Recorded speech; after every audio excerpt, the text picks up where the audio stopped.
बिस्मिल्लाहिर्रहमानिर्रहीम अस्सलाम वालेकुम नाज़रीन, मैं तुहाडा मेज़बान असगर गुजर। इस दफ़ा तुसीं वेखदे पे हो दूसरे सूए एक मझ की वीडियो। बहुत ही खूबसूरत दुध देने वाली मझ, खरी मझ की जी निशानी होंदी है चड्डे दे मगर बटन, वो भी इंशाल्लाह इहदे कोल है।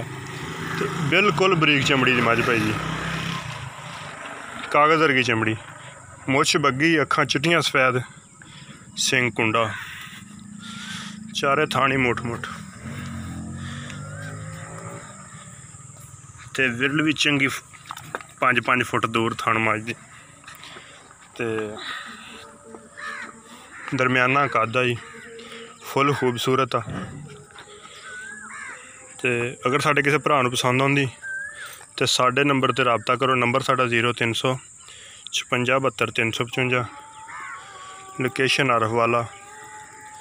हाँ जी, तो मझ दी इंशाल्लाह सूण दी भी तैयारियां, तो कपड़े भी साढ़े ठीक ठाक लपेटते हैं।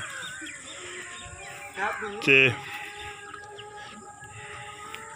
हाँ जी, चड्डे की मझ बड़ी माशाल्लाह वड्डी, बटन भी दोवें चड्डे मगर है।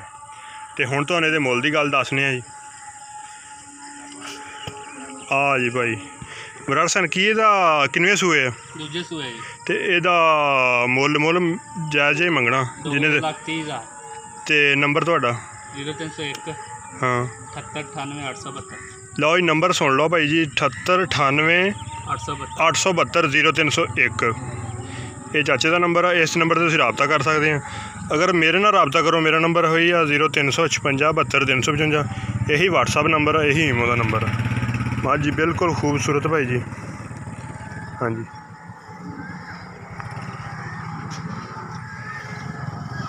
बिल्कुल मझ की हाइट, वह कद, अखां चिट्टियां सफेद, मुछ बग्गी। हाँ जी, खब्बी मुछ बग्गी, बहुत घट मझ लभदी जी, चीन लैंदा, अखां बिल्कुल बल्ब वर्गियां, थान मझ दे चारे बरो बराबर, थान मझ दे चारे ही बरो बराबर। हाँ जी, सुवेगी इंशाल्लाह। तो जेह्ड़े भरा नूं पसंद आउंदे साडे नंबर ते रबता करो। नैक्सट वीडियो च मिलने हैं। अल्लाह हाफ़िज़।